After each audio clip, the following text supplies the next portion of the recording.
প্রিয় একাদশ শ্রেণীর শিক্ষার্থী বন্ধুরা, আসসালামু আলাইকুম। ট্যালেন্ট বি জব মার্কেটের পক্ষ থেকে জানাচ্ছি শুভেচ্ছা, স্বাগত। আজ আমরা তোমাদের সামনে হাজির হয়েছি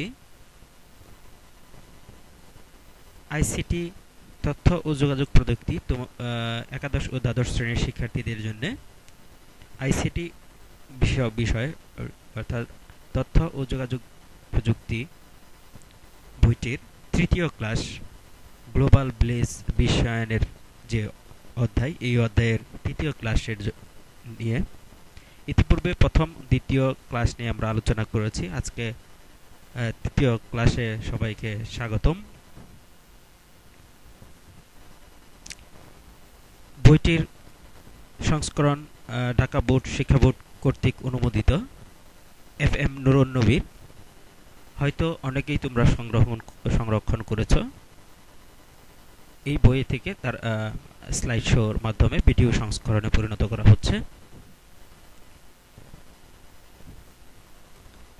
আমরা এক নজরে বইয়ের লেখক সম্পর্কে একটু ধারণা নিয়ে নিই। তোমরা চাইলে এই বইটিতে অনেক ভালো লিখেছেন স্যার নুরুন নবী। তোমরা কালেকশন করতে চাইলে করতে পারো। আমি একটু ধারণা দিয়ে রাখি পূর্বেই। আমরা ছবিতে যে লোকটিকে দেখতে পাচ্ছি, আমি আমার কখনো সৌভাগ্য হয়নি এই স্যারের সাথে দেখা করার, কিন্তু আমি ওনার বই পড়ে ভালো লেগেছে। এর জন্যে নিজে উৎসাহিত হয়ে ট্যালেন্ট বির সহযোগিতায় এবং তোমাদের গাজীপুর বিজ্ঞান কলেজের প্রভাষক আইসিটি প্রভাষক শফিউদ্দিনের সুলকের সহযোগিতায় বা পেশনায় আজ এই ভিডিও সংস্করণটি করছি। তো যাই হোক, আমরা আমাদের মূল পার্টে চলে যাই। আমরা পূর্বে যা পড়েছি তা মনে করার চেষ্টা করি। আমরা আজকে যা পড়ব সেটা হলো ব্যবসা বাণিজ্যে বিশ্বগ্রাম।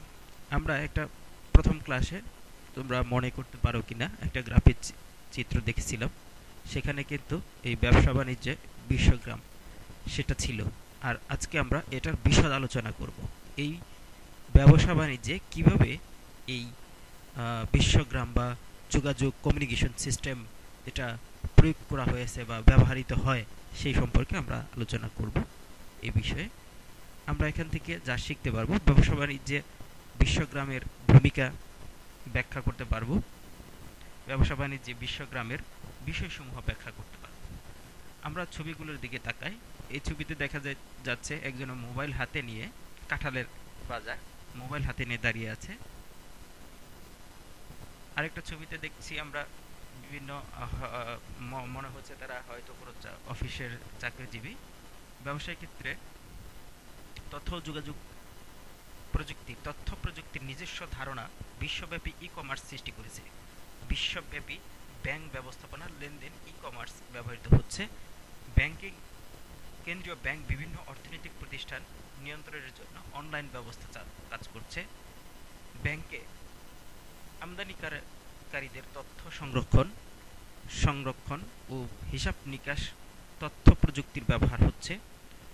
ব্যাংকে বিনিয়োগকারীদের তথ্য সংরক্ষণ ও হিসাব নিকাশ তথ্য প্রযুক্তি ব্যবহৃত হচ্ছে।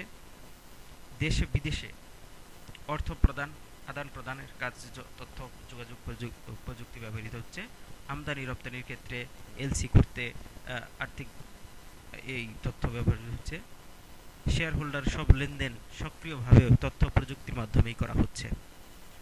ই কমার্সের আমরা একটা গ্রাফিক্স চিত্র দেখতে পাচ্ছি। উপরে দেখা যাচ্ছে ওয়েব ডিজাইন, ই কমার্সের ওয়েব ডিজাইন, তারপর ওয়েব হোস্টিং করা, তারপরে কনসুলিং, মার্কেটিং।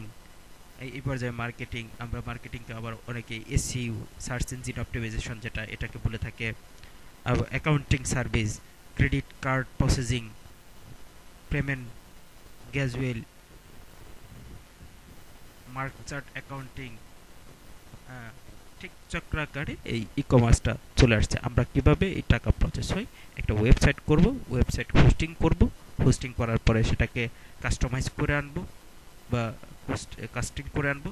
কাস্টিং করার পর সেটাকে আমরা মার্কেটিং করব, প্রচার করব। প্রচার করলে সেখানে সার্ভিস বা অ্যাকাউন্টিং হিসাব টিকাস করব।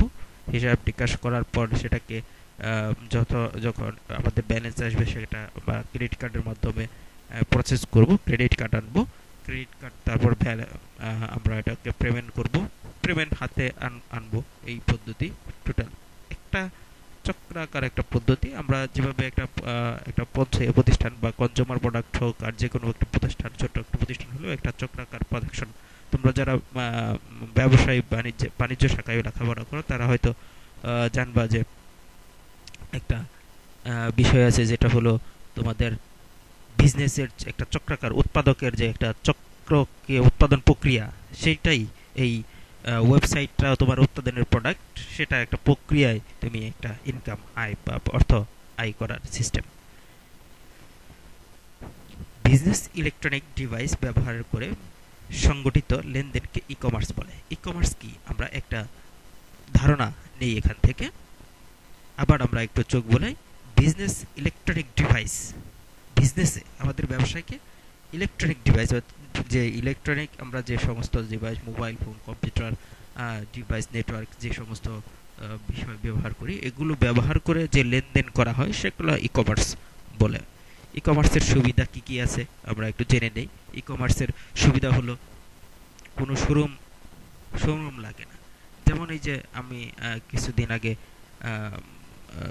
তোমরা সবাই অনেকে হয়তো জানো যে বিক্রয়.com, OLX.com, বাংলাদেশের পৃথিবীর সবচেয়ে একটা বড় একটা মার্কেট প্লেস আছে যেটা হচ্ছে Amazon.com। এই সমস্ত মার্কেটে লেনদেন হচ্ছে কোটি কোটি টাকা লেনদেন, কোটি কোটি US ডলার লেনদেন হচ্ছে। সেগুলো এই ই কমার্সের ব্যাপকতার কারণে হচ্ছে। সেখানে তো কোনো স্টোর লাগে না, রোম লাগে না যেখানে তুমি পণ্য রাখবা। পণ্য রাখতে হয় না, পণ্য ছবি সহ তথ্য আপলোড করতে হয়, সেটা কাস্টমার দেখে ক্রয় করে। মোবাইলে ব্যালেন্স, ক্রেডিট কার্ডের মাধ্যমে ব্যালেন্স পরিশোধ করে প্রোডাক্ট হয় নিয়ে যায় বা পৌঁছে দেওয়া হয়। এরকম ব্যবসা বিজনেস চলতেছে। ফলে পণ্য নষ্ট হওয়ার কোনো সুযোগ নেই। সাধারণ বাজার থেকে পণ্যের মূল্য অনেক কম হওয়ার কথা, কারণ ডিরেক্ট মার্কেটিং, আমরা যারা ডিরেক্ট মার্কেটিং সম্পর্কে, MLM সম্পর্কে জানছি পূর্বে, তারা হয়তো বুঝতে পারবে যে এটা ডিরেক্ট মার্কেটিং হওয়ার কারণে সরাসরি আমি যদি একটা উৎপাদক হই আর এই উৎপাদনের পণ্যটা যদি ওয়েবসাইট তৈরি করে ওয়েবসাইটে দিয়ে দেই এবং সেখানে ক্রয় করার মতন সিস্টেম আমি রেখে দেই, তাহলে দেখা যাইতেছে আমার শোরুম লাগতেছে না, বাজারে গিয়ে একটা দোকান লাগতেছে না। আমার প্রোডাক্ট কারখানা থেকেই প্রোডাক্টের অর্ডার হইলো, আমি গিয়া আমি লোকজন দিয়ে বা ওনারে পৌঁছে কুরিয়ার বা ডাক মাধ্যমে যোগাযোগ ব্যবস্থার মাধ্যমে আমি তার কাছে পৌঁছে দিলাম। এভাবেই হয়ে যাচ্ছে ই কমার্সটা আমাদের বাংলাদেশে। ই কমার্স দেখো একটু ভালো একটা তথ্য দেওয়া হয়েছে, বর্তমানে বাংলাদেশে 30টির বেশি ই কমার্স সাইট চালু হয়েছে। সাইট এই যে বিক্রয়.com, OLX.com, এখানেই.com, আমরা কিন্তু অনেকগুলোর জানি। যখন এখানে কয়েকটা নাম দেওয়া হয়েছে, অন্যতম কয়েকটা সাইট। হ্যাঁ, তাছাড়া বাইরে আছে ক্লিকবিডি, এরকম অনেকগুলো সাইট আছে। তোমরা একটু চোখ বুলিয়ে নেবে, তার বইয়েতে স্পষ্টভাবে সুন্দরভাবে লেখা আছে এগুলো। রপ্তানি প্রতিষ্ঠানগুলোর অনলাইনে মাধ্যমে লেনদেন করতে পারে ই কমার্স সার্ভিস, এগুলো আমরা জানতেছি, পড়তেছি এখন। ই কমার্স সার্ভিস শুরুতে শুধু একটি ব্যাংকিং হিসাবের মাধ্যমে এই লেনদেন করা যেত। সম্প্রতি এই সময়ে বাংলাদেশের ব্যাংকিং কর্তৃক ই পয়েন্ট গ্যাজেট উন্মুক্ত করে দেওয়া হয়। দেশের ই কমার্স নতুন যুগ সূচনা হয়েছে।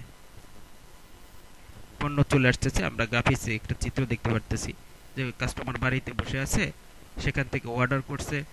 ওখানে প্রথমে ই কমার্সের কম্পিউটারে বসে করছে, অর্ডার করছে, ক্রেডিট কার্ডের টাকা দিছে, বাসায় চলে গেছে। পণ্য ঠিক উৎপাদকের কাছ থেকে উঠে কাস্টমার্স হয়ে সরাসরি তার ঘরে পৌঁছাই দিতেছে। একটা গ্রাফিক্স চিত্র।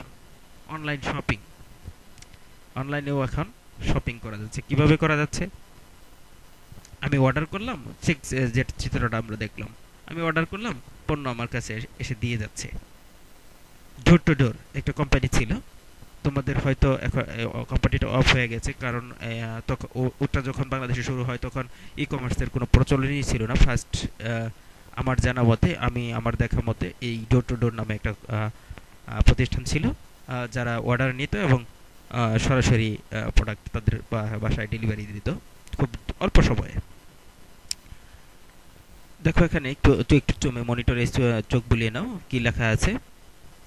বিজ্ঞান মানুষকে অলস করেছে কথাটি না মানলেও অনলাইন মার্কেটিং তা মানতে বাধ্য করেছে।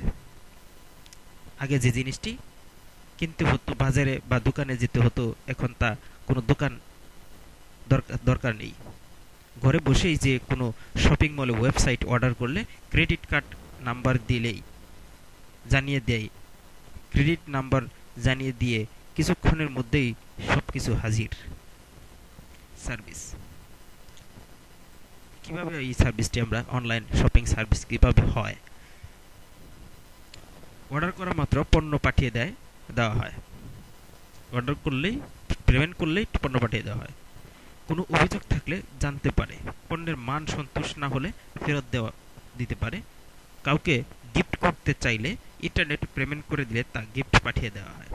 ওয়েবসাইটের মাধ্যমে পুরনো বা ব্যবহারযোগ্য জিনিস বিক্রয় করতে পারে।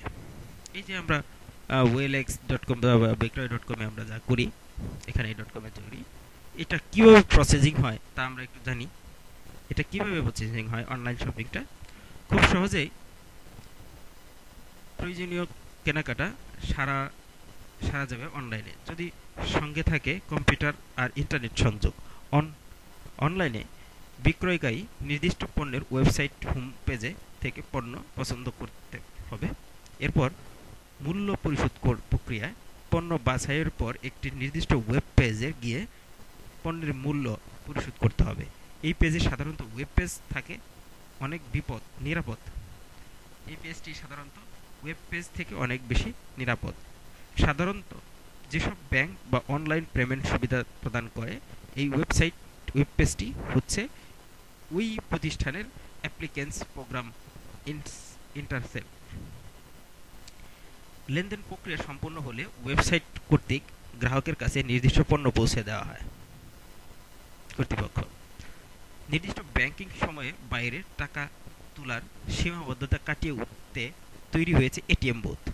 আমরা আসার সময় তোমাদের এই যে কলেজের পাশেও দেখলাম একটা এটিএম বুথ আছে আল আরাফা ব্যাংকের, এদিকে ডাচ বাংলা আছে।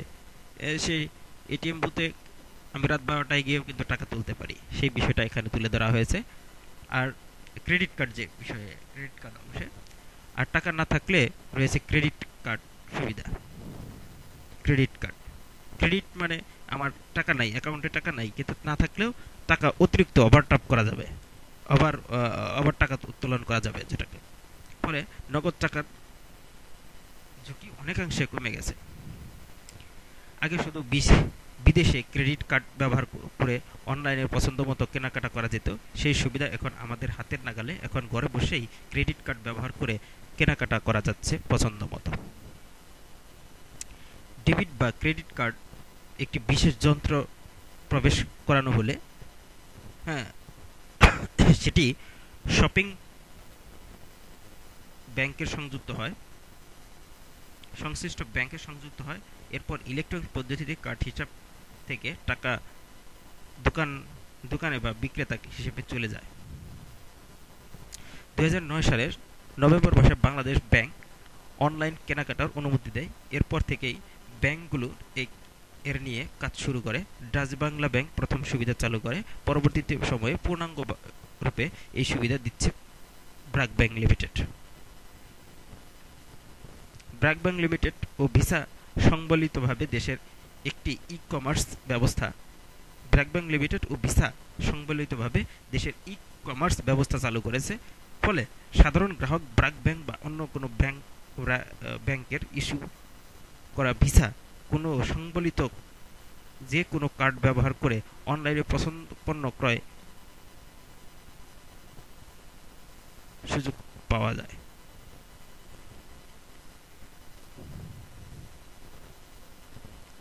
তাহলে আমরা এই অধ্যায় থেকে জানলাম এই পার্ট থেকে জানলাম কি সার্ভিস, ব্যাংকের যে ক্রেডিট কার্ড সার্ভিস।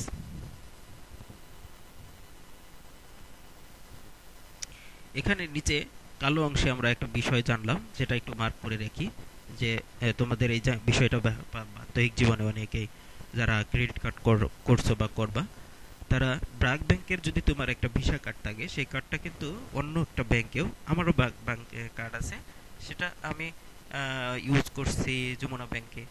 এই ব্যাংকটা, ব্র্যাক ব্যাংকটা এই সুবিধা দিচ্ছে যে তুমি অন্য কোনো ব্যাংকের বলতে গিয়েও তাদের নির্দিষ্ট কিছু ব্যাংকের কার্ড আছে, এখন সম্ভবত ম্যাক্সিমাম ব্যাংকেই হয়ে যায়, অন্য ব্যাংকে বুথে গিয়ে টাকা তুলতে পারবে। অর্থাৎ ব্র্যাক ব্যাংকে তোমার যাইতে হবে এমন কোনো কথা না, ব্র্যাক ব্যাংকের যে কোনো একটা বুথে গেলেই এই টাকা তুমি তুলতে পারবে। অতিরিক্ত পেমেন্ট, অতিরিক্ত টাকা কাটবে তোমার প্রতি লেনদেনের জন্য 15 টাকা সম্ভবত কেটে নেয় ট্রানজ্যাকশনের জন্য। যাই হোক, ই মার্কেটিং বা ওয়েব বেসড মার্কেট প্লেস সম্পর্কে এখন আমরা অনলাইনে যে কোনো পণ্য ক্রয় করলে কমিশন লাভ লাভ নামেই হলো অনলাইন মার্কেটিং। আমরা অনলাইন মার্কেটিং সম্পর্কে কিছু তথ্য জেনে নেই। আমরা আগে একটু বলেছিলাম, সম্ভবত আমার যতটুকু মনে পড়ে, যে এসইও, সার্চ ইঞ্জিন, অথবা আউটসোর্সিং, যে বিষয়টা আউটসোর্সিং, এটা আউটসোর্সিং এর একটা অংশ, যে অনলাইনে একটা প্রোডাক্ট বিক্রি করতে সহযোগিতা করলাম, সেখান থেকে একটা কমিশন আমাকে দেবে। এই যে কমিশন পেয়ে সেখান থেকে একটা বাড়তি ইনকাম বিজনেসে কাজে লাগে। যে কোনো পণ্যর উপরে নির্দিষ্ট মূল্য কমিশন কোম্পানি অ্যাকাউন্ট থেকে কেটে আপনার অ্যাকাউন্টে চলে আসবে নির্দিষ্ট ওয়েবসাইটের মাধ্যমে, পেমেন্টের মাধ্যমে। ই ব্যাংকিং, এখন আমরা জানবো ই ব্যাংকিং সম্পর্কে। আমরা কিছু ছবি দেখতে পাচ্ছি, এটিএম মোবাইল, এশিয়া ব্যাংকের একটা আছে, ব্র্যাক ব্যাংকের কি আছে, ওই বিকাশ আছে, এটিএম বুথ আছে, কি বলে, ক্রেডিট কার্ড, ডেবিট কার্ডের মাধ্যমে আমরা ব্যাংকিং, অনলাইন ব্যাংকিং করে থাকি। সাধারণত 24 আওয়ার সার্ভিস দেওয়া হয় এগুলো। সাধারণভাবে ই ব্যাংকিং বলতে বোঝায় একজন ব্যক্তি বা অ্যাকাউন্ট 24 আওয়ার, মানে 24 ঘন্টায় যে কোনো সময় টাকা উত্তোলনের জন্য এবং জমা দেওয়ার জন্য এটিএম অটোমেটিক্যাল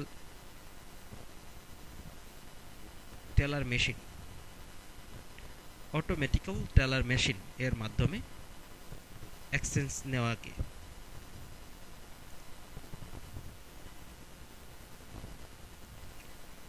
এইভাবে ব্যাংকিং আমরা আরো কিছু তথ্য জেনে নেই। কিন্তু ই ব্যাংকিং কিছু এখন একটু শুধু টাকা উত্তোলন বা জমা দেওয়ার মাধ্যমে সীমাবদ্ধ নয়, এখন ই ব্যাংকিং এর মাধ্যমে অনেক ব্যাংকিং এর কাজ করা যাচ্ছে। তাই এই পদ্ধতি এখন ইএফটি বা ইলেকট্রনিক ফান্ড ট্রান্সফারে রূপান্তরিত হয়েছে, ইএফটিতে।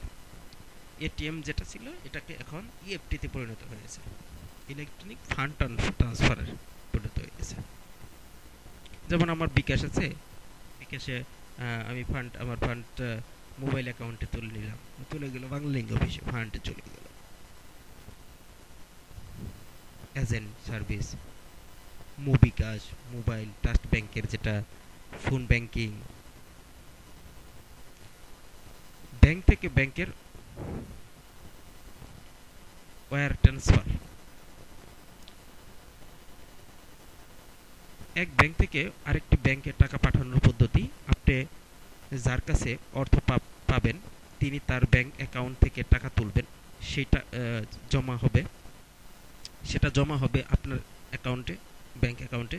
দেশ এবং অর্থ পরিমাণ ইত্যাদি বিষয়ের উপর ভিত্তি করে লেনদেনের জন্য ফি দিতে হবে। এই পদ্ধতিতে 3 থেকে 5 দিনের মধ্যে, অর্থাৎ সরাসরি ব্যাংকে জমা হয়ে যায়। এটি ঝামেলাহীন এবং নিরাপদ একটি পদ্ধতি, কিন্তু এই পদ্ধতি খরচ পড়ে অনেক বেশি, প্রায় $45 মতো। এই পদ্ধতিটি আউটসোর্সিং সাইটগুলোতে খুব একটা জনপ্রিয় নয়। ইলেকট্রনিক ফান্ড ট্রান্সফার, এটিএম টেলারেন্স মেশিন 24 ঘন্টায় একজন ব্যক্তি অ্যাকাউন্ট হোল্ডার টাকা উত্তোলন, টাকা জমা দেওয়া বা অ্যাকাউন্ট থেকে অন্য অ্যাকাউন্টে টাকা ট্রান্সফার করার সুবিধা প্রদান করে থাকে। অনেক তবে অনেক সময় বিভিন্ন দেশে ট্রান্সফারেশনের জন্য ব্যাংক থেকে একটি নির্দিষ্ট টাকা কাটা হয়। যাই হোক, আমরা এই অধ্যায় থেকে কিভাবে টাকা উত্তোলন করা যায়, ব্যাংকে ট্রান্সফার করা যায় সেটা জানলাম। আন্তর্জাতিক গেটওয়ে যেমন একটা পেপ্যাল, আমরা হয়তো পেপ্যাল অ্যাকাউন্টের নাম শুনছি, পেপ্যাল, পিজা, স্কেল, হ্যাঁ, এই সমস্ত ব্যাংকিংগুলো অনলাইনে ব্যাংকিং করে থাকে, শুধুই অনলাইন। আমরা এই ব্যাংকটি বিদেশে প্রতিষ্ঠিত।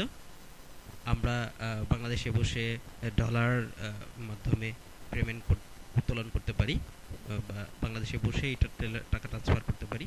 অনলাইনে অর্থ লেনদেনের সবচেয়ে জনপ্রিয় মাধ্যম হচ্ছে পেপ্যাল। এটি হচ্ছে অনলাইন পেমেন্ট প্রসেসিং। পেপ্যালের মাধ্যমে অনলাইনে যে কাউকে তাৎক্ষণিক টাকা পাঠানো এবং সেই টাকা ব্যাংক থেকে উত্তোলন করা যায়। অ্যালার্ট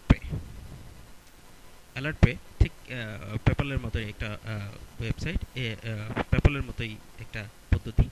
এটাও ইমেল অ্যাড্রেসে ব্যবহার করে টাকা স্থানান্তর পদ্ধতি।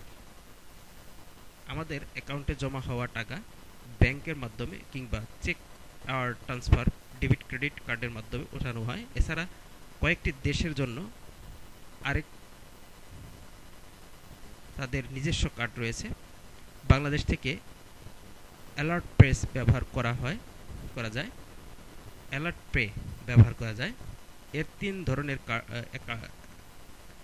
অ্যাকাউন্ট রয়েছে। টাকা ওঠানোর সময় কোনো খরচ নেই।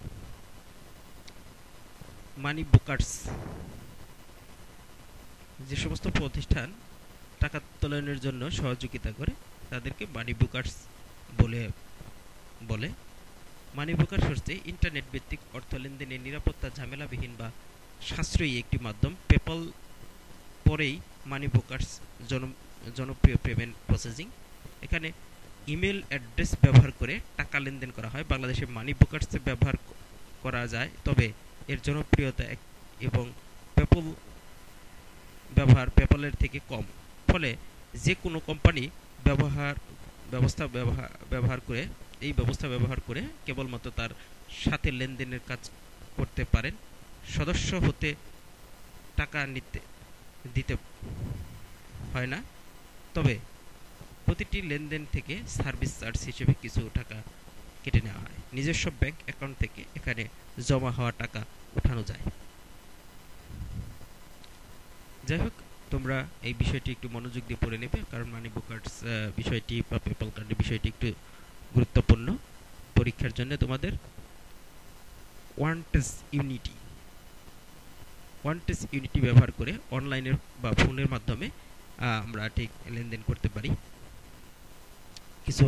কিছু ফান্ডস ফ্রিল্যান্সিং সাইট রয়েছে যাদের ওয়ান টেস্ট ইউনিটির মাধ্যমে অর্থ উত্তোলন করা যায়। ই-টেন্ডার, আমরা জানি কোনো প্রতিষ্ঠান বা গভর্নমেন্ট প্রতিষ্ঠান সাধারণত টেন্ডার দেওয়ার সময় অনলাইনে এই পত্রিকায় বিজ্ঞপ্তি দেয়। ঠিক সেম এখন সিস্টেমটা চলে আসছে যে অনলাইনে বিজ্ঞপ্তি দেওয়া হবে, অনলাইনে সাবমিট করবে এবং ঠিক অনলাইনে এই কাজটা পেমেন্ট করা হবে। ওইভাবেই টাকা উত্তোলন করা হবে। ইলেকট্রনিক পদ্ধতি, অফিস আদালতে টেন্ডার বা ক্রয় বিক্রয় প্রসেসিং সম্পন্ন করা হয় ই-টেন্ডারের মাধ্যমে।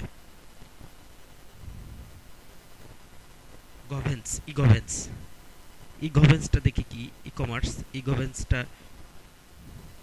আমরা ব্যাপকভাবে আলোচনা করার সময় ই-গভর্নেন্সটা সম্পর্কে আলোচনা হবে আরও। আজকে এমনিতেই আজকের তোমাদের ক্লাসটা অনেক দীর্ঘ হয়ে যাচ্ছে, এর জন্য একটু শর্ট করতে যাচ্ছি। একক যদি কেউ কাজ করো, ই-কমার্স কি, এই কাজটি তোমরা এককভাবে পড়ে নেবে। আর কিছু হোম টাস্ক, বাড়ির কাজ দিচ্ছি তোমাদের। দলীয়ভাবে তোমরা কদল করবে, ই ব্যাংকিং সম্পর্কে লিখবে এবং খদল ই টেন্ডার সম্পর্কে লিখবে। আমি তোমাদের আবার মনে করে দিই, এই কদল ও খদল স্যার নুরুন্নবী এর বইয়ে একটি পদ্ধতি, পড়া শেখার বা পড়া কমপ্লিট করার, হোম টাস্ক কমপ্লিট করার একটা পদ্ধতি। তোমরা ক্লাসরুমে দুটি দলে বিভক্ত হয়ে তোমরা এই ডিবেটিং বা লিখতে পারো, এবং এতে তোমাদের পড়াশোনার মান অনেক উন্নত হবে এবং তোমরা ভালোভাবে শিখতে পারবে। যাই হোক, এই পাঠ আমরা কি কি শিখলাম একটু চোখ খুলে নেই। পেপল কি, এটা কিন্তু আমরা শিখছি। মানি বুকিং শিখছি।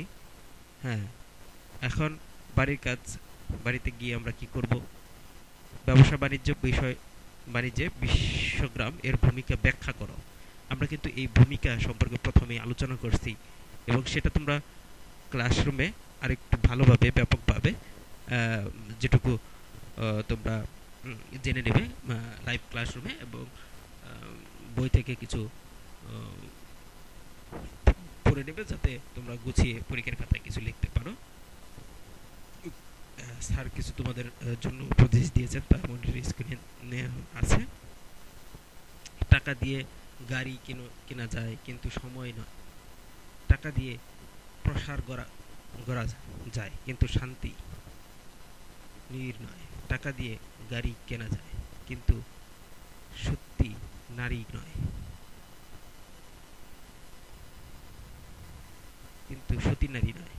টাকা দিয়ে গ্রন্থ কেনা যায়, কিন্তু জ্ঞান নয়। টাকা দিয়ে বিদ্যমান হওয়া যায়, কিন্তু আদর্শ নয়। যদিও জগতে টাকা প্রয়োজন হয়, কিন্তু টাকা দুনিয়ার সব নয়। বিষয়টা স্যার তোমাদের জন্য উক্তি দিয়েছেন, তোমরা মনে রাখবে। এবং এই দিয়ে আজকের তোমাদের 3 নম্বর ক্লাস শেষ করলাম। ধন্যবাদ সবাইকে, ভালো থাকবে। আবার আগামীকাল দেখা হচ্ছে চতুর্থ ক্লাস নিয়ে। চতুর্থ ক্লাসের প্রস্তুতি আশা করি সবাই উপস্থিত থাকবে, এবং ভালো থাকবে। আল্লাহ হাফেজ।